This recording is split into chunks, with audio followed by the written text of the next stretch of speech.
Binger, banger, boomer, binger, bonger. Hold on. Was it just Derek?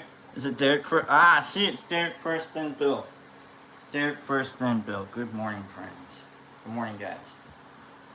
How are you guys doing? 1 second. Alright, what was saying out there? Alright. Whew. Morning. Good morning, guys. Good morning, guys. It's a good Monday. We're just gonna give people some time to jump in and see what's good. Good morning, Catzilla. Good morning, Paranoid. Good morning. Good morning. Good morning. What do we got? We got Paranoid. We got Catzilla. We got. Okay, cool. 4 people. We got 4 people here. That's good. That's good. That's good morning, Sandy. We got 5 people here. 5.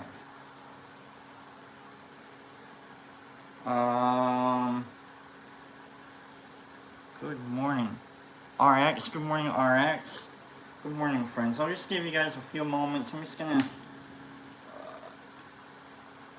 visually ASMR you guys with drinking a Mountain Dew. And then I'm gonna blow your minds a little.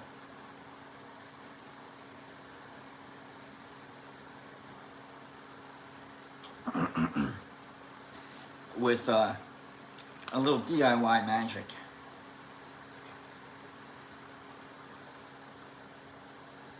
Good morning, folks. Good morning. I'll give you guys a little bit more time to say good morning to each other, tag on in, see what's good. We got some big stories to talk about. We got some big stories. Alright, big stories. We've got a big career change to talk about. Okay, a big career change. Big stories. But talk amongst yourselves. I'm gonna go grab the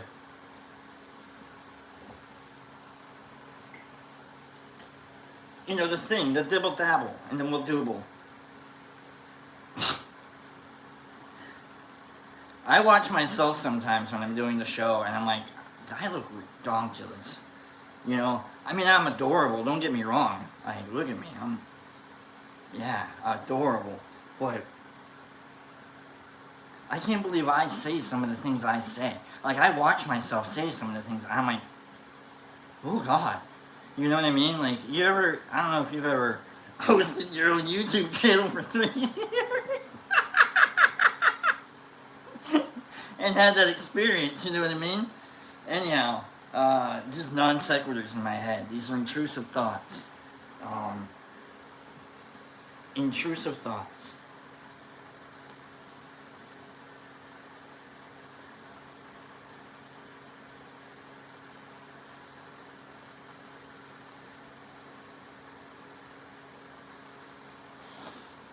What's that? Sue says, trying to catch what I can.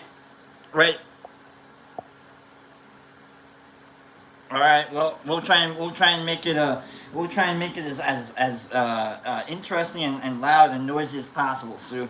Sue's babysitting, so we have to make as much noise and as much chaos. Apparently, I'm gonna have to go play in traffic again, so that, in order to. We'll be on in the background, Sue. Don't it's like when you hear, like, in the background, like you're living in the city and you hear like, like you're gonna hear that, Sue. You're gonna hear the breaking glass, and you're gonna be like, is that a screeching tire? How many tires are, Don't worry, Sue. We've got you covered. We've got you covered. You babysit away. All right, folks. Big career change is ahead. Big career change, and what I mean by that is I am now a professional walleye fisherman. Okay? I went out Saturday. First off, Saturday morning is the last day of peace that we've had for the last You know, our temperatures have gone up to, I think it's, right now, I think it's 115 degrees outside. I think. And that might be on the low end of things. Okay, so it's been pretty hot lately. So like Saturday morning, I didn't know, 3:30 in the morning. On a Saturday. You know what I'm doing Saturday morning at 3:30 in the morning? Typically? Not. Oh, are we here? Typically, I'm not fishing for walleye. That's typically. Typically, at 3:30 in the morning on a Saturday, I'm fishing for other things. You know what I mean? Like that's what I'm typically doing. Or I'm sleeping. Since what am I like? I'm in my 40s now, but like at 3:30, I'm fishing for either I'm changing channels, or I'm changing my life. You know, at 3:30 in the morning. You know, on a Saturday. The last time I was awake productively at 3:30 in the morning on a Saturday, 8th grade, for a paper route. And that's only because I woke up too early because of my anxiety. I should have woken up at 4, not 3:30. That's the last time I was productively awake at 3:30 in the morning on a Saturday. So my God, get in the car. So I'm in the car. We head out, join up with Kevin, we get to the boat. I've got my cooler of Oreos and Mountain Dew. Jeff texted me the night before. He goes, "Hey man, it's going to be great to get you out on the water. We're really glad you got your fishing license. It's going to be really fun to have fun with you. I've really been looking forward to this. Hey man, I haven't texted you for like over a year. Hey man, I'm like, dude, Captain Jeff is like blowing me up. I didn't know I was going on a date. You know what I mean? I felt like I was like on a date, and I'm like, okay, I'll get my hair did. Alright, I'll make sure, he's like, make sure you wear your nice jacket, and wear nice shoes, and don't wear any cologne. You already smell nice as it is. We don't want the fish to get jealous. I already am. And I'm like, Captain Jeff, you're flirting with me over here. What's going on? Yeah, I'm ready. Let's go. So I'm all decked out. I got my jacket on. I got my cooler. I got my snacks. He's like, bring some snacks, man. We don't want to have to go in early just because you're hungry. I'm like, all right, you're right, man. You're right. All right. I'm only thirsty because of you, Captain. Okay, so we're out on the water. I'm wearing my jacket. Kevin's in the front. Pops in. He's got the back loaded. I'm sitting next to Captain Jeff. I'm like, man, this is really cool. And he's showing me all the doodads on the screen. He's like, this number here shows the depth of things, and this gradient here shows a fishing line that got left. We've got the bottom over here. We've got, what they do is they, you know, Pops and Captain and Kevin, they're all telling me like they're dredging and they're scooping, and like we've got big barges like running past, and I am,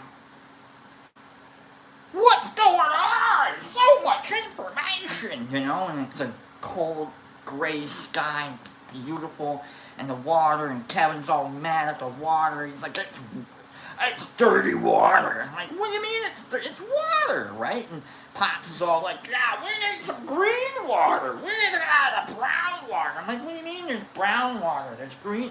I don't know what the hell these guys are talking about, right?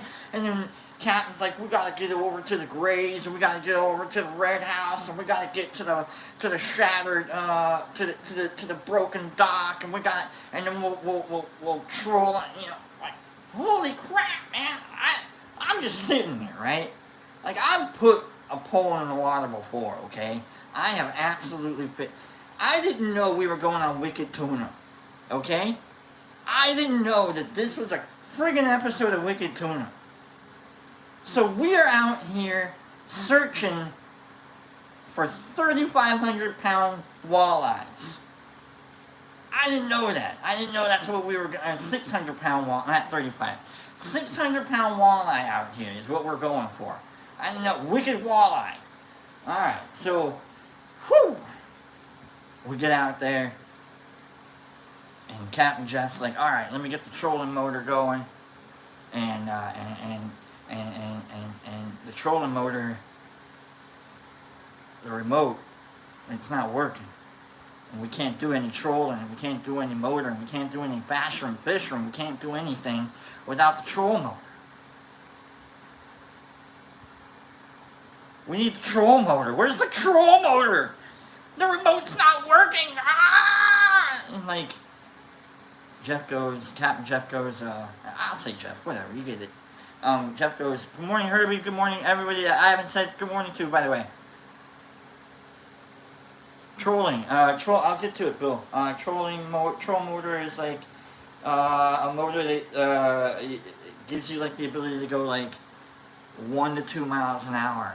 You know, maybe 3 miles an hour. Not a very powerful motor at all. You're just trolling along. You know, it's like strolling, but you're without the, you know what I mean? So you're just like trolling along quietly behind. You know, kind of like everybody else, it's like not commenting. It's just, they're just trolling along. You know? You don't have to comment.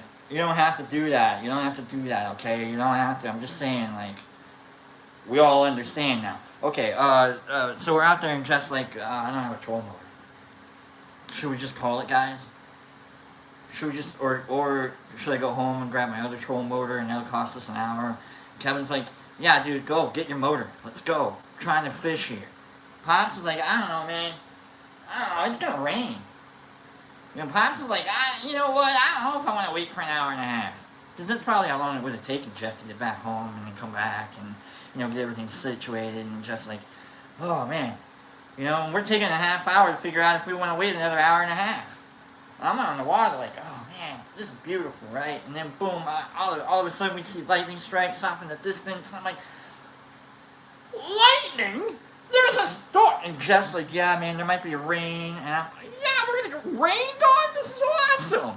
You know, meanwhile, like, Kevin and Jeff and my Pops are like, man, this sucks ass. I'm like, we're going to get rained on, and there's lightning, and we're going to have probably full fiberglass rods out there, hopefully no metal, and then we're going to be trying catching walleye, like, what's this weird little hooky thing that, like, what do you mean we're not actually fit?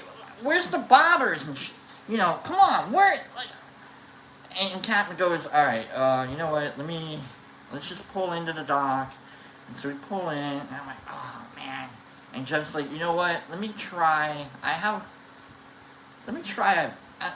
my new battery. I got another battery, let me just try the battery. And so he goes and he grabs it, and we're like, oh, man, alright, whatever, go grab another battery. And he brings the battery back, and he attaches it back to the troll motor, and I'm like, man, this is just wasting more. It works! It's alive! We have a troll motor. So go back out onto the water. Lightning, boom, boom, boom. Frankenstein everywhere. Boom. We are a sci-fi adventure awaiting. Captain Jeff is absolutely guiding the SS Enterprise Minnow. Okay? Boom. We are boldly going where no walleye should be once we're there, because then we're going to catch them. That's us. We've made it. Alright? So we are zooming along at a brisk pace of, like, I don't know how fast this boat goes, like 7 miles an hour. Okay? I don't know how fast this thing goes. A 3-hour tour, a 3-hour tour. Right, Bill? You got it.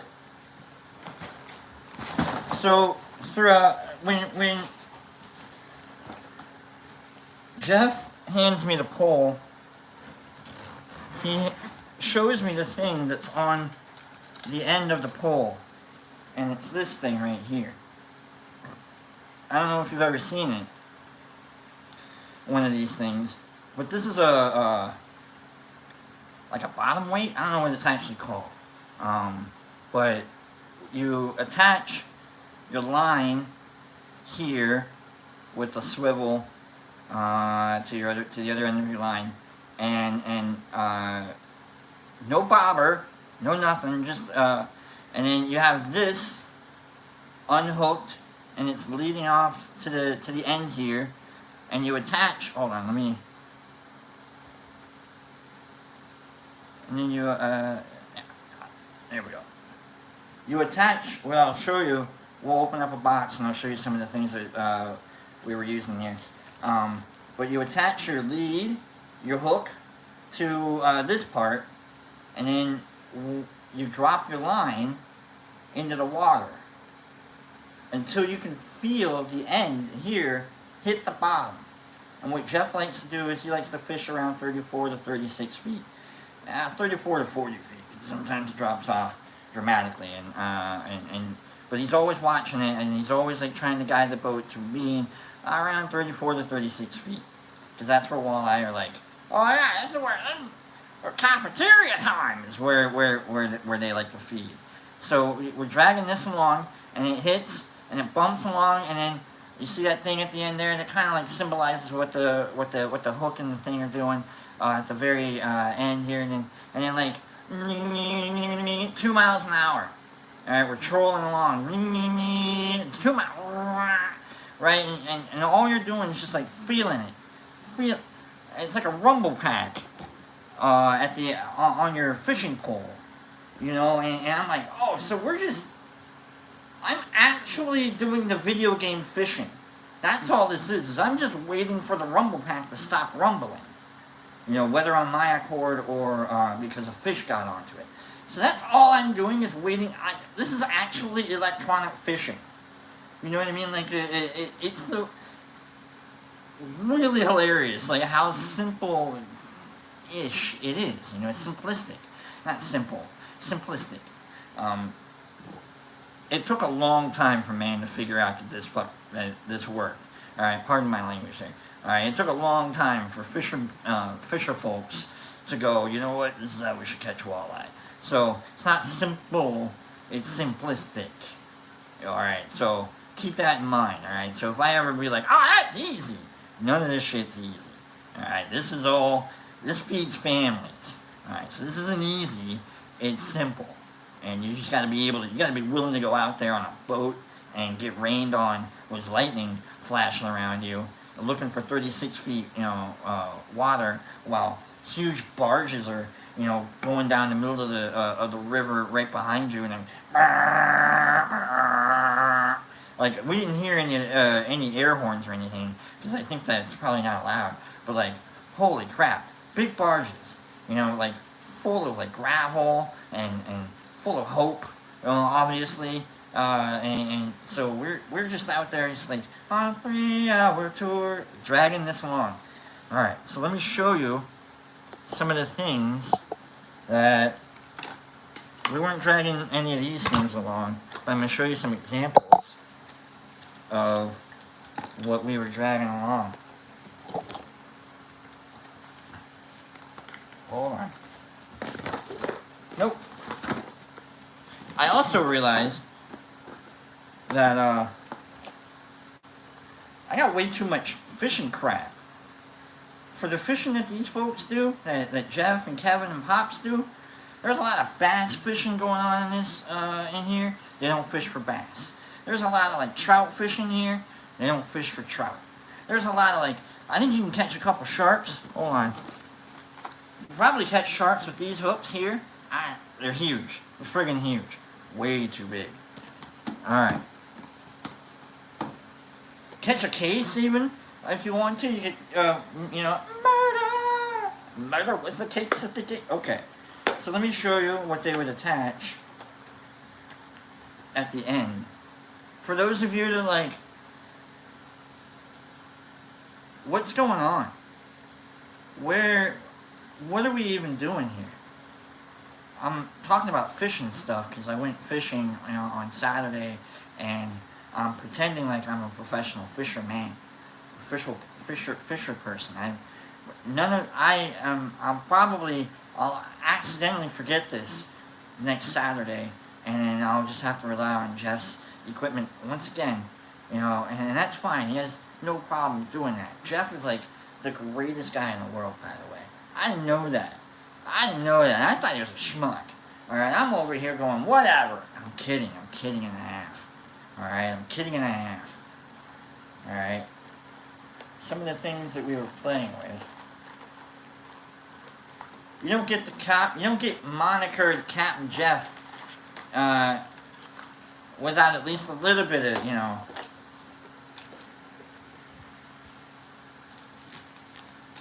So we would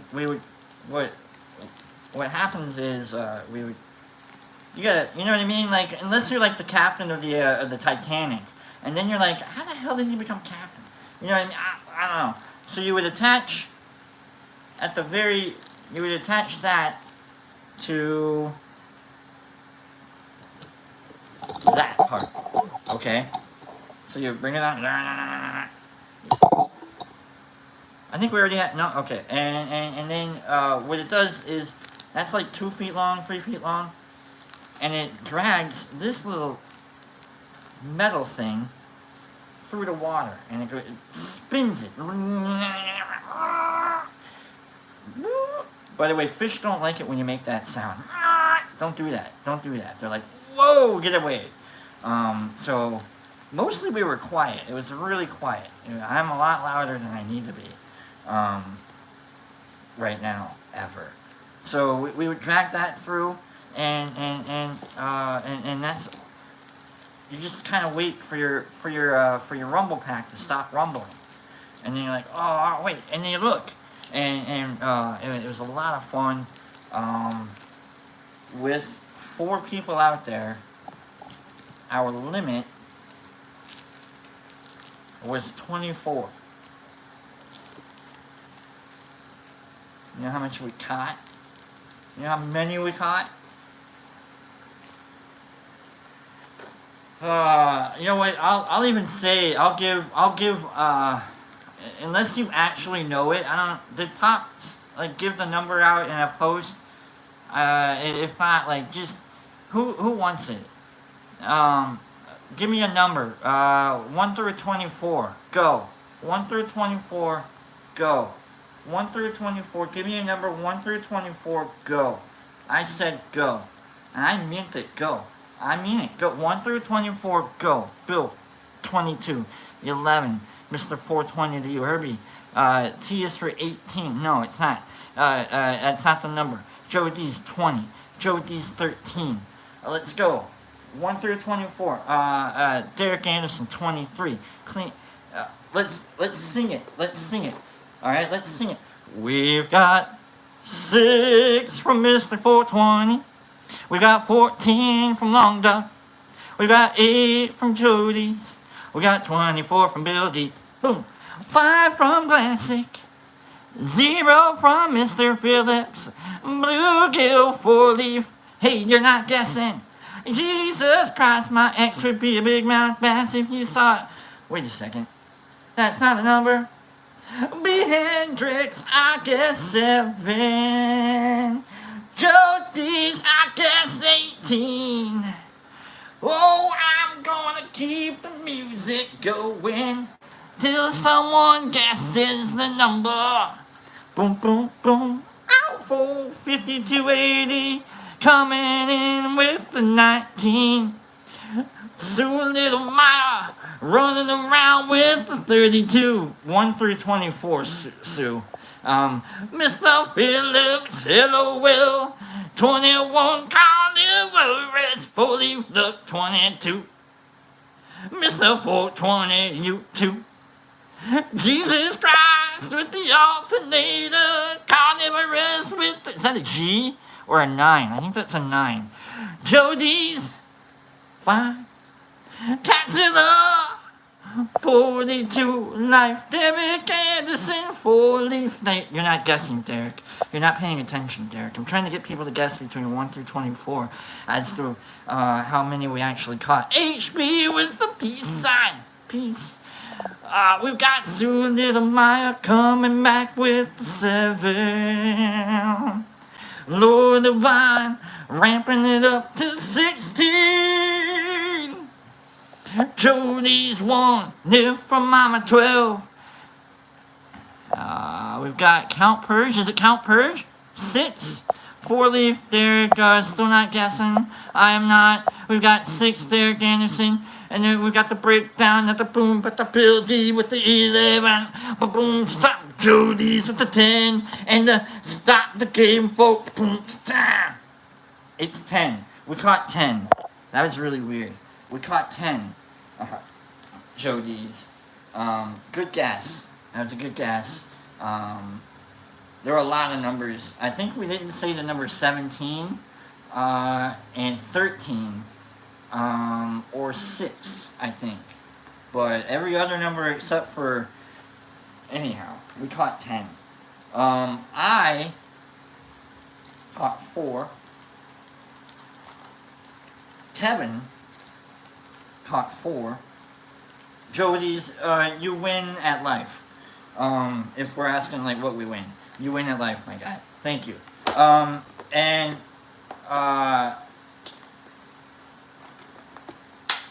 Pop's got 2. Pop's kept the 2 that he caught. His were nice. His were bigger than the ones that I caught. Mine were like right on the edge. And Captain has a thing spot marked where he can easily hold the fish up to the mark and go, yeah, that works. So I think I actually caught like 5 or 6, 5, and we kept 4, because one of them was like I might have caught 3 and Kevin caught 5. I don't know, but at least one of them was too small. And it's like by the time you look at the fish and like you get used to like catching them, and you see what the other fish look like to get caught, you're like, oh yeah, that's gonna work. So by the end of the trip, I think we were able to snag 10 of them, and that was a lot of fun. So we caught 10 fish. It's a lot of fun. Good morning. Good morning, Rob. Good morning, Rob. So that's my fishing story, and I'm sticking to it. Folks. Good morning, friends and folks and everybody else. All right, let's get all my stuff put back. I'm gonna have to go through this fishing tackle box and make sure I pare it all the way down, because I got a lot of stuff in here and it just doesn't need to be in here. It just gets in the way. A lot of weights and bobbers that we don't need, you know. But I'll definitely be bringing my own pole this next time. So we've got plenty of fishing line. So and I probably won't even. I'll bring like a couple of those lures and the spinners. So that was a lot of fun.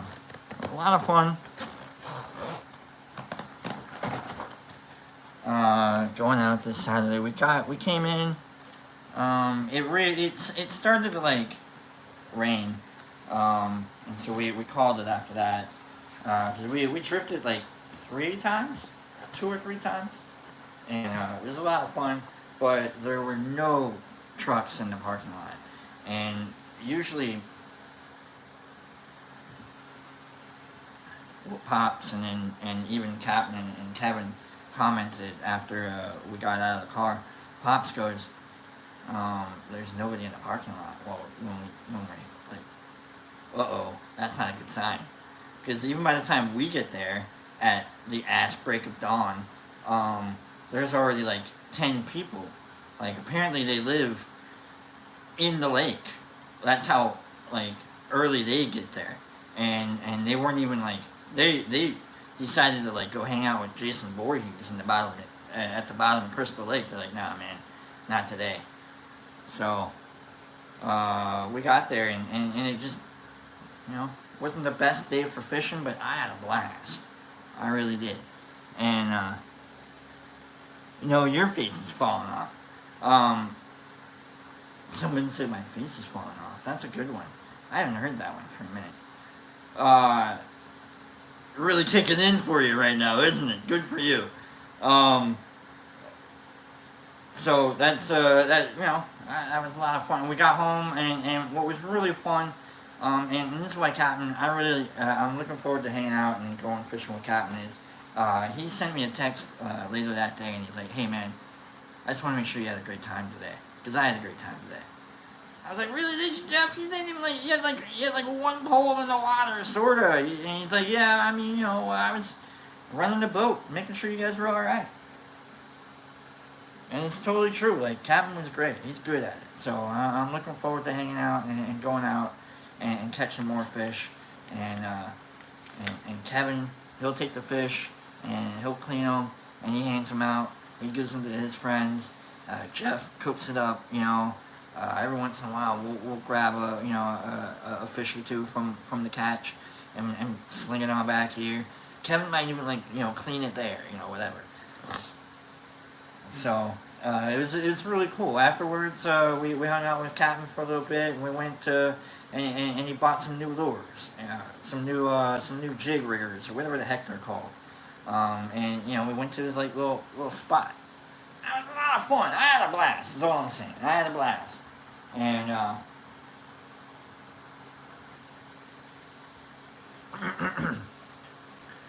I'm pretty good at it. I'm not saying I'm the greatest. I had a good day, whatever. Beginner's block, sometimes, it's good to know that you just don't know what you don't know, kind of a thing. I get that. I totally get that. I'm willing to get talked down to by the people that, have been doing this for years. I totally understand it. I've got cocky Brock written all over my face sometimes. That's why it's falling off, apparently, somewhere. So, alright.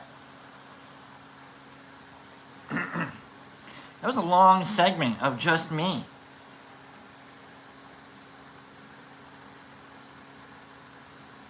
Let's dibble dabble and get to another segment of just us. Huh? We'll get back to learning about the individual.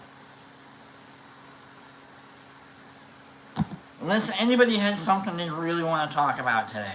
Unless anybody has a subject of things that they need to talk about. Well, thank you, Bill. Or thank you. I don't know if it was a cool story. It's all I got. It's me. Here we are. Herbie says, whoop. Herbie says, I'm gonna take a job as a deckhand so I can fish. No, deckhands are on deck. You mean like on the... No, I want to be able to fish. I don't want to be the deckhand. I want to be the fisherman. You know what we haven't talked about, and we'll talk about this real quick, and then we'll get into Carl Jung, and we'll learn more about the Undiscovered self. See that guy right there? Hold on.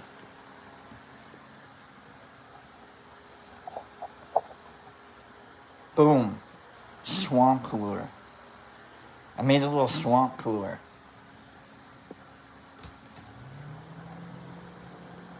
You know how hot it is? You know how hot it is around here? It's friggin' hot. Any ice or whatever that gets put in there won't last an hour. Won't last an hour. I've tried 2 hours. I filled it up, and it lasted an hour or 2 hours.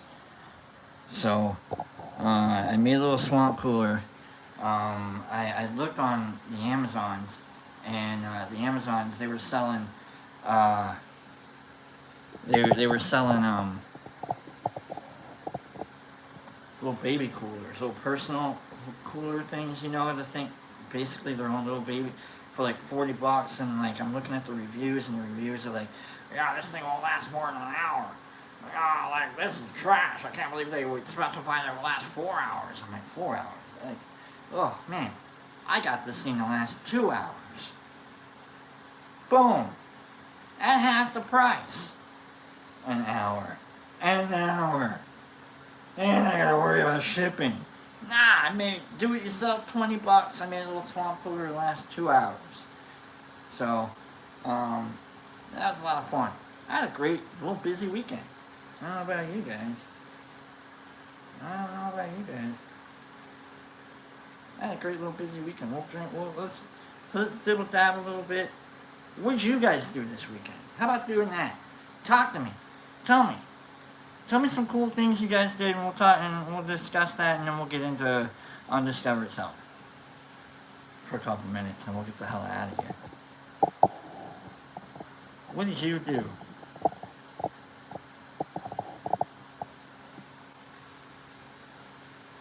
What did you do? Nurse Ratchet says, try living in Texas.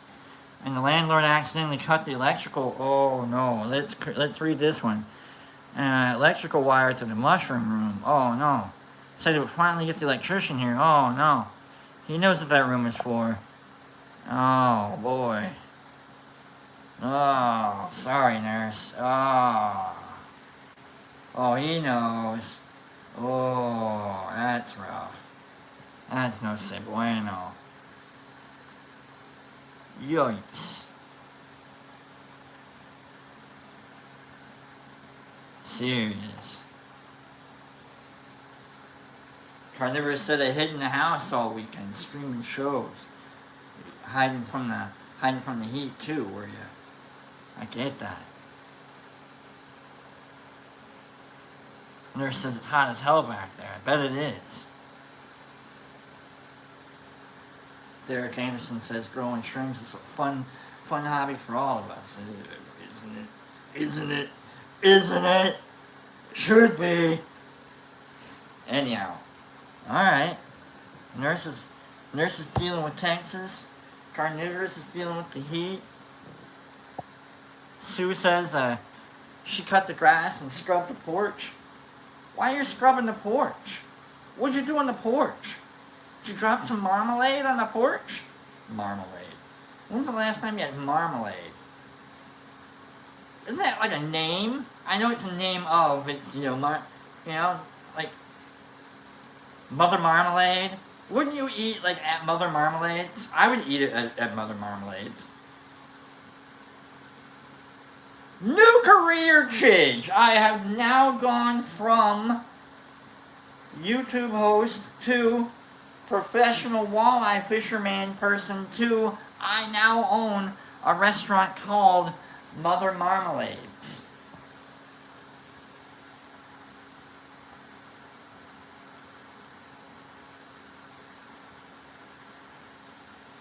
We would have thighs. We'd have chicken thighs on the menu, obviously. Chicken legs would be our specialty. So, Mother Marmalades.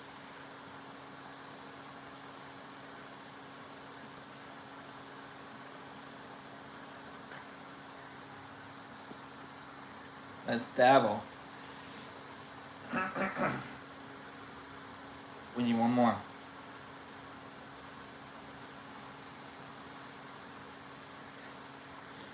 Doable.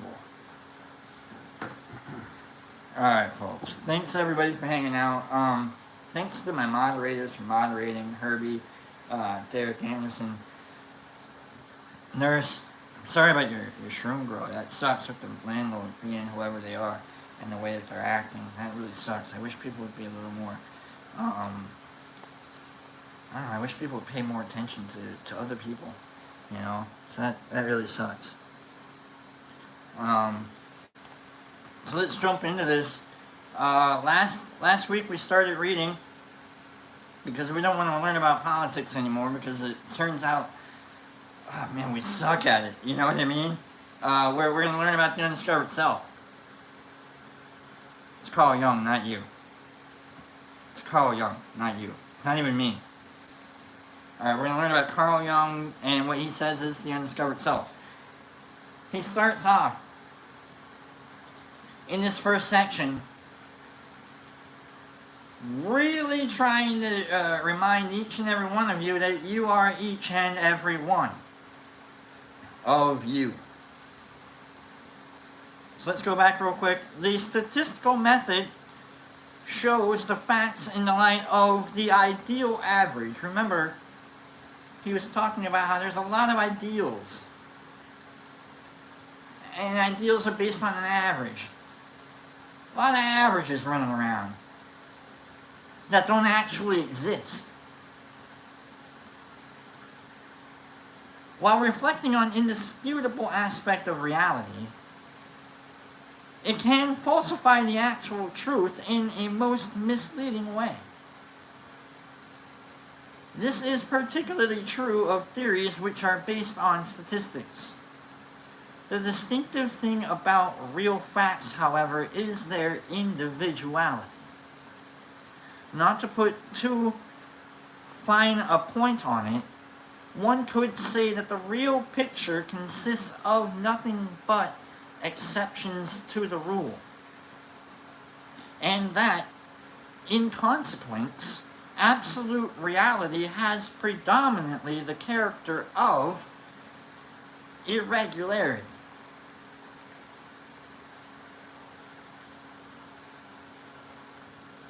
These considerations must be borne in mind whenever there is talk of a theory serving as a guide to self-knowledge.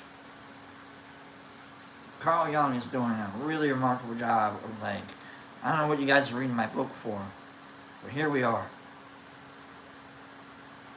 There is and can be no self-knowledge based on theoretical assumptions.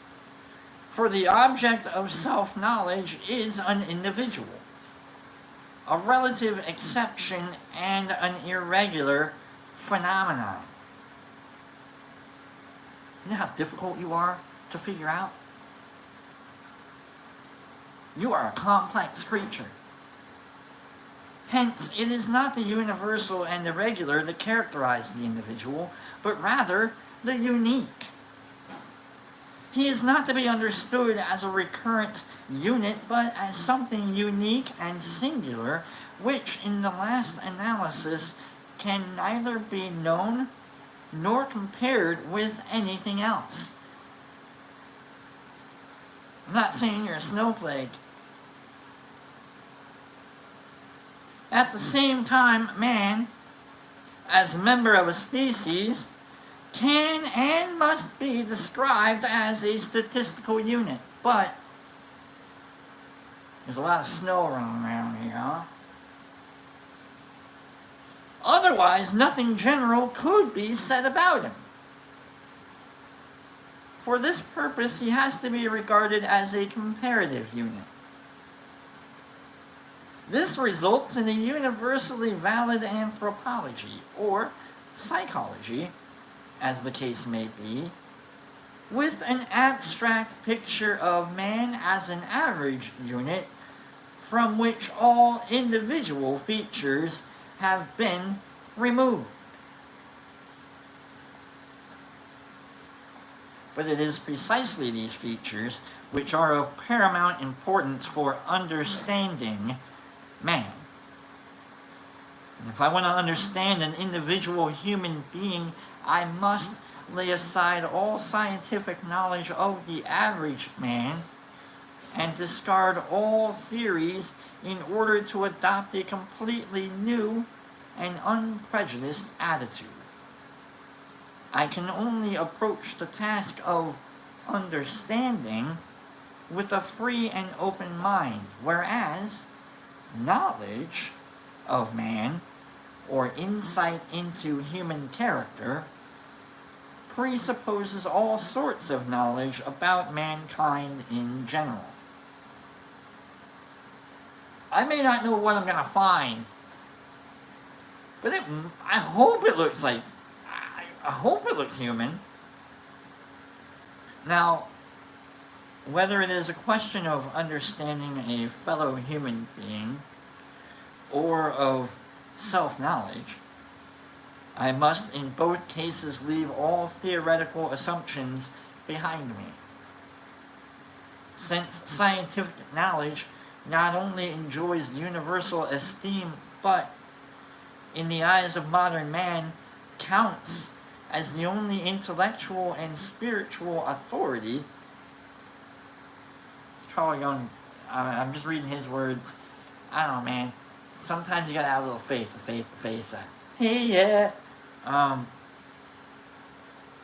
Understanding the individual obliges me to commit lèse-majesté, so to speak, to turn a blind eye to scientific knowledge. Hey, yeah, this is a sacrifice not lightly made, for the scientific attitude cannot rid itself so easily of its sense of responsibility. Don't you just kind of want to do the George Michael song now? So I can touch your body and okay. You gotta have faith. And if the psychologist happens to be a doctor who wants not only to classify his patient scientifically, but also to understand them as a human being, he is threatened with the conflict of duties between the two diametrically opposed and mutually exclusive attitudes of knowledge.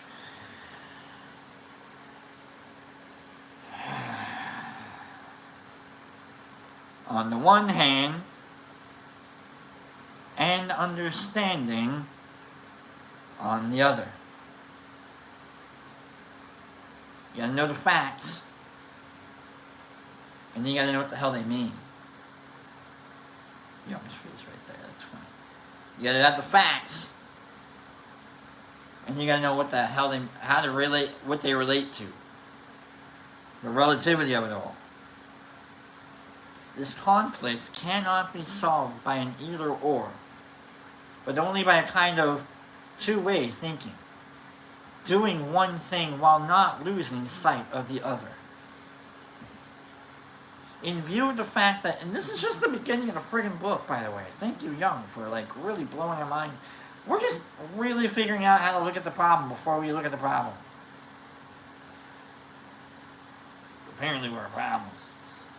In view of the fact that, in principle, the positive advantages of knowledge work specifically to the disadvantage of understanding, the more you know, you don't know, the judgment resulting therefrom is likely to be something of a paradox. Judged scientifically, the individual is nothing but a unit, which repeats itself ad infinitum and could just as well be designated with a letter of the alphabet. For understanding, on the other hand, it is just the unique individual human being who, when stripped of all those conformities and regularities so dear to the heart of the scientist, is the supreme and only real object of investigation.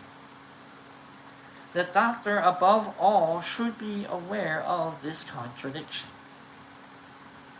On the one hand, he is equipped with the statistical truths of his scientific training.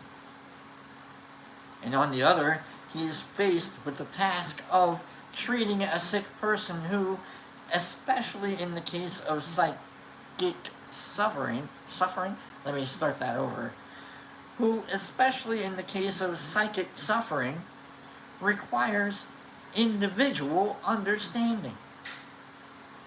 The more schematic the treatment is, the more resistances it, quite rightly, calls up in the patient, and the more the cure is jeopardized.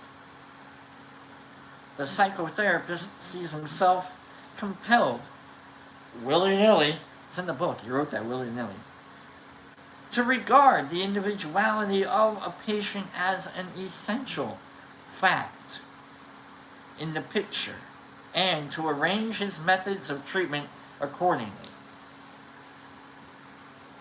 I feel like I need to put a little disclaimer here.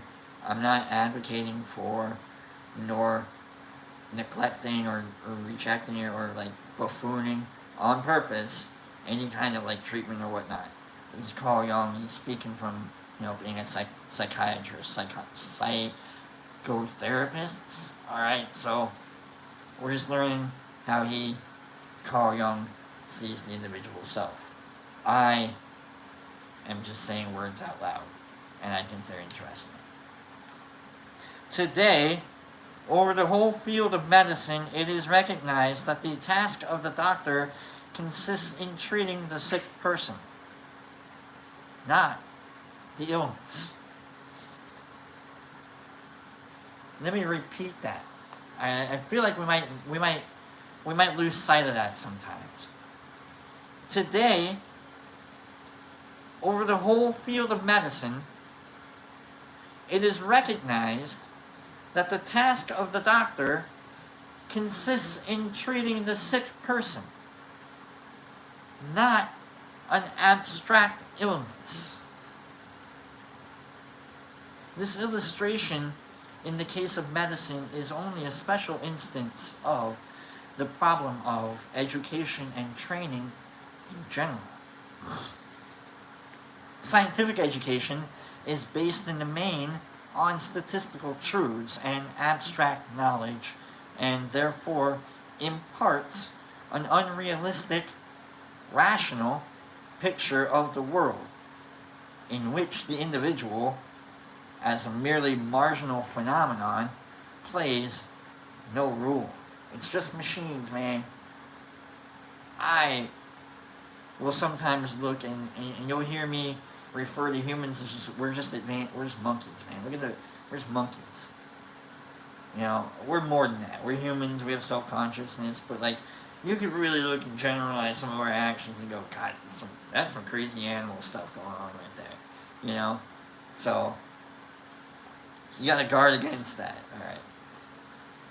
The individual, however, as an irrational datum, is the true and authentic carrier of reality. The concrete man, as opposed to the unreal ideal or normal man to whom the scientific statements refer. What is more, most of the natural sciences try to represent the results of their investigations as though these had come into existence without man's intervention, in such a way that the collaboration of the psyche, again, if you're lost and you get lost, same. We're trudging through a good book. In such a way that the collaboration of the psyche, an indispensable factor, remains invisible. An exception to this is modern physics, which recognizes that the observed is not independent of the observer. When was this written? Hold on. When the hell did he write this? This is 50. Yeah, I guess quantum mechanics really like wrecked a lot. So this was written in like the heyday, like, alright, that's cool. So in this respect too, science conveys a picture of the world from which a real human psyche appears to be excluded. The very antithesis of the humanities.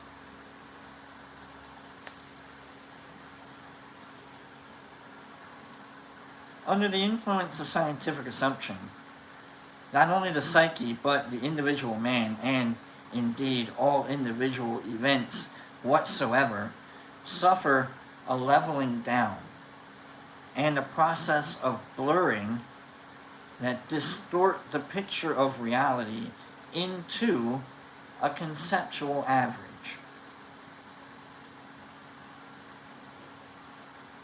When we talk about the sun being a star, we use, like, if we actually, like, were next to the sun, how do you even, like, conceptualize that as a thing? But we have words that, like, I don't know. It's hard to conceptualize anything, really, if you really, like, break it down. We ought not to underestimate the psychological effect of the statistical world picture. It displaces the individual in favor of anonymous units that pile up into mass formations. Science supplies us with, instead of the concrete individual, the names of organizations, and at the highest point, the abstract idea of the state as the principle of political reality. The moral responsibility of the individual is then inevitably replaced by the policy of the state. I know we're going to get into politics. I'm kidding. Raison d'etat, French. Instead of moral and mental differentiation of the individual, you have public welfare and the raising of the living standard, the good and the meaning of individual life, which is only the real life, no longer lie in individual development, but in the policy of the state. So it's like, where does the individual really count? The individual is increasingly deprived of the moral decision as to how he should live his own life, and instead is ruled, fed, clothed, and educated as a social unit, accommodated in the appropriate housing unit, and amused in accordance with the standards that give pleasure and satisfaction to the masses. Who the hell are you, really? Are you even you? Have you ever been allowed to be you? That's where Jung is like really trying to break it down to us. Like, the rulers in their turn are just as much social units as the ruled, and are distinguished only by the fact that they are specialized mouthpieces of the state doctrine.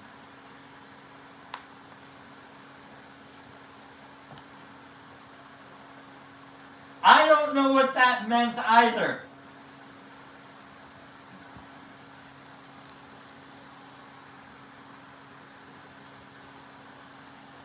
They do not need to be personalities capable of judgment,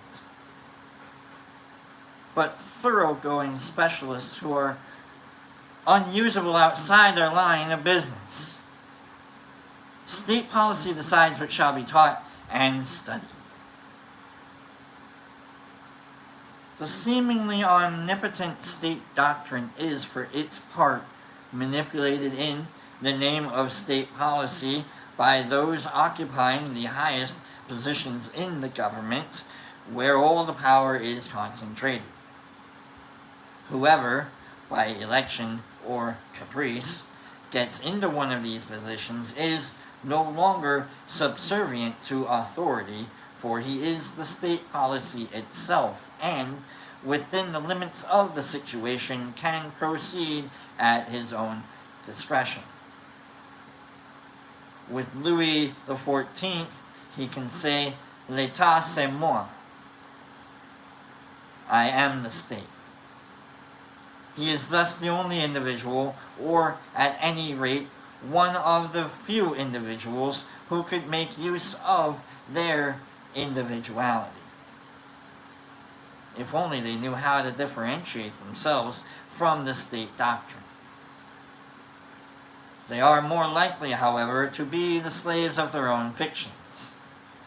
Such one-sidedness is always compensated psychologically by unconscious subversive tendency. Slavery and rebellion are inseparable correlates. Hence, rivalry for power and exaggerated distrust pervade the entire organism from top to bottom. Furthermore, in order to compensate for its chaotic formlessness, a mass always produces a leader who almost infallibly becomes the victim of his own inflated ego consciousness, as numerous examples in history show.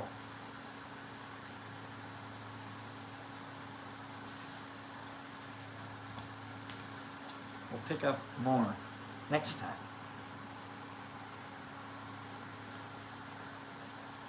Carl Jung, he's really laying it in.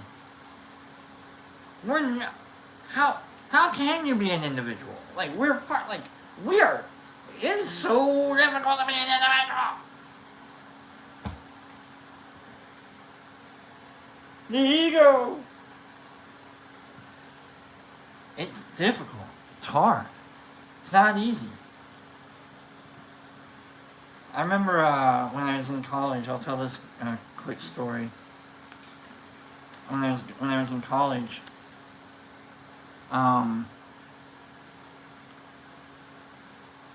my history teacher, I am a slow storyteller. I apologize for that. Sorry. No, I don't. When I was in college, a history teacher and we struck it up. I had a blast in this class, and I did a lot of work, and I yucked it up with the teacher, afterwards a couple times, and he goes, "What do you want to do?" I go, "Man, I want to be a teacher." And he goes, "No, man, you're too smart to be a teacher. What do you want to do?" I go, what are you talking about? He goes, "No, man, you can't be, you don't want to teach. You're never going to be able to teach what you want to teach." What? That was the first, what are you talking about? Yeah, you're never going to teach what you want to teach, man. You're just never. It's not going to happen. What else do you want to do with your life? Huh?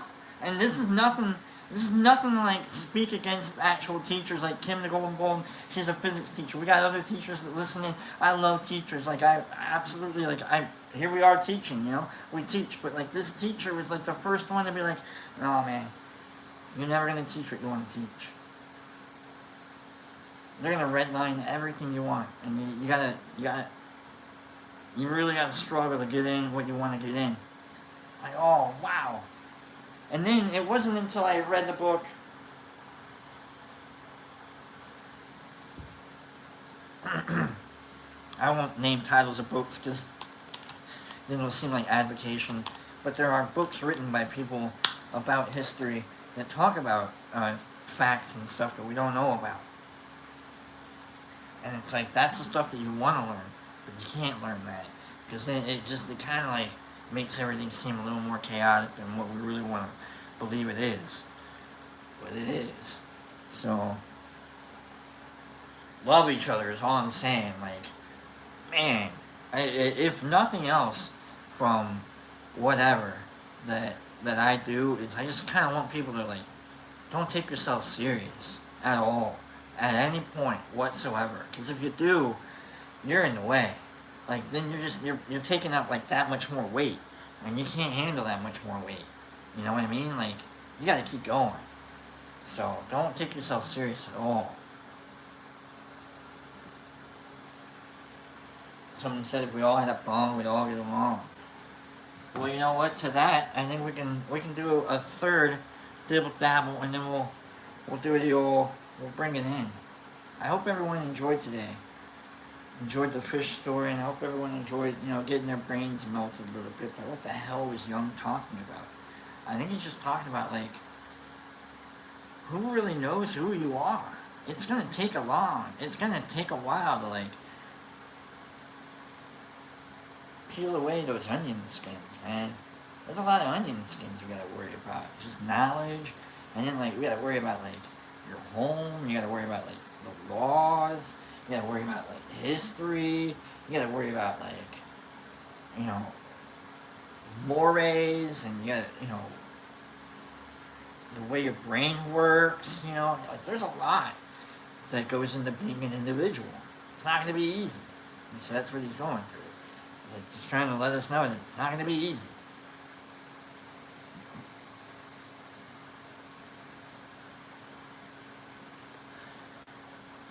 Scroll me out of here. Let's get the hell out of here, okay? Let's just go. Big J, what's going on? Good morning, Captain Obvious, by the way. So, scroll me out of here. While I do the little dabble dooble, and let's just get out of here. Let's go home and have a great day. Alright? I want everybody to try and stay warm, or cool. Get out of the warm. You know what I mean? If you're...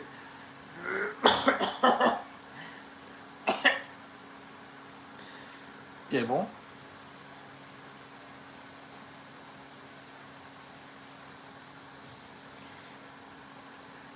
You know what I'm saying? Like, I want everyone, if you need to, like, go, I had a Wendy's Frosty the other day, and apparently they've got swirls. I'm not going to pay for I looked at the swirl on the thing, and I'm like, so you just want to sell me a vanilla Frosty with chocolate Frosty in it.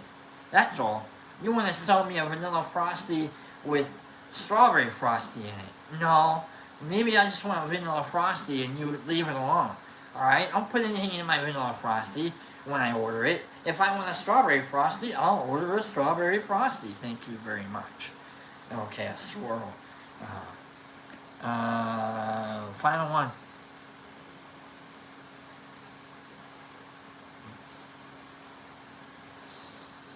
Alright, folks, let's do the scroll. Let's see where we're all at here. Let's see where we're gonna start. Let's start with let's start with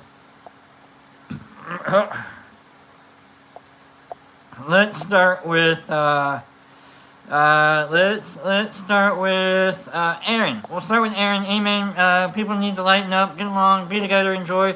Glad I was able to watch today. Thank you, Aaron. Glad you were able to watch too. Hip Kitty Tarot, great show. Thank you, Hippie. I'm so glad you're here.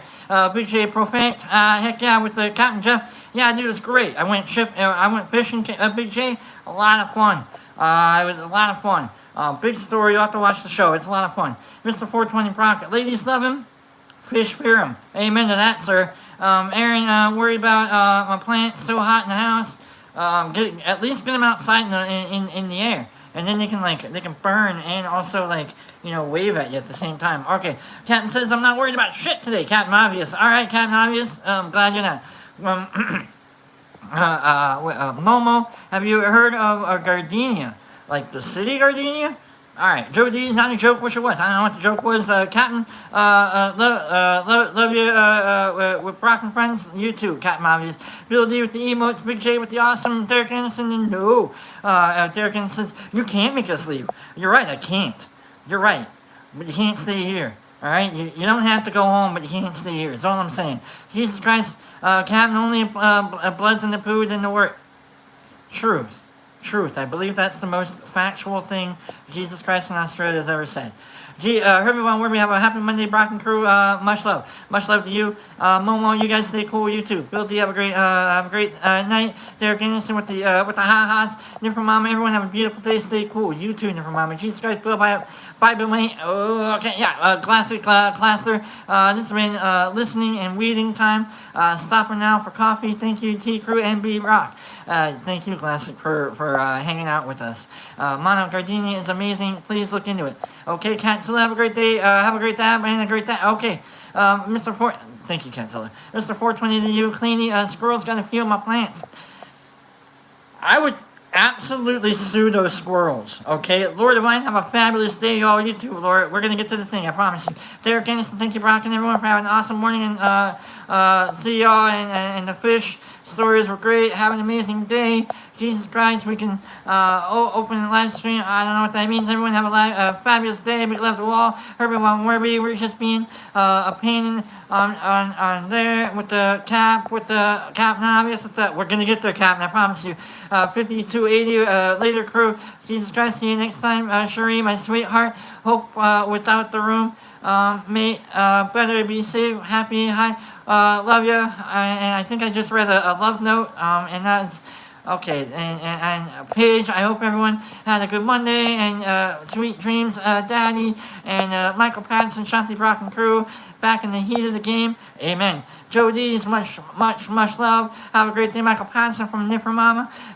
Everyone, we're at DetroitMushLab.com for merch, or not .com, at gmail.com for merch and ideas. Momo, it's not a shrub.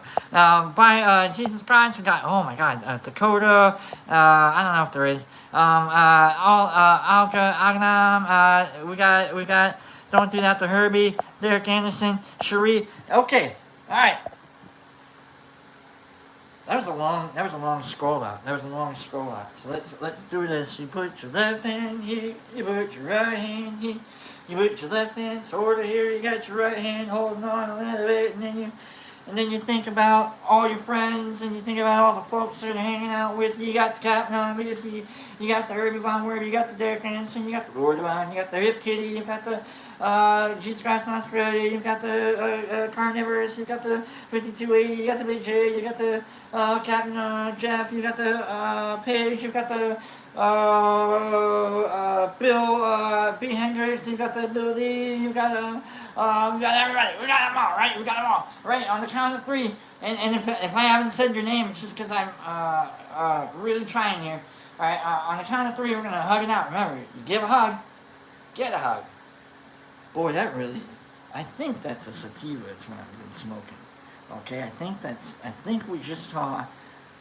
I don't know. It's been too hot for the sativa to really kick in. So, all right, you put your left hand, you put your right. All right, on the count of three. 1, 2, or is it 3, 2, 1? We go 3, 2, 1. What are we doing? 3, 2, 1. Hug it out. Oh, there it is. There it is. Oh, there it is. Remember, you give a hug, you get a hug. All right. Don't say I never gave you nothing.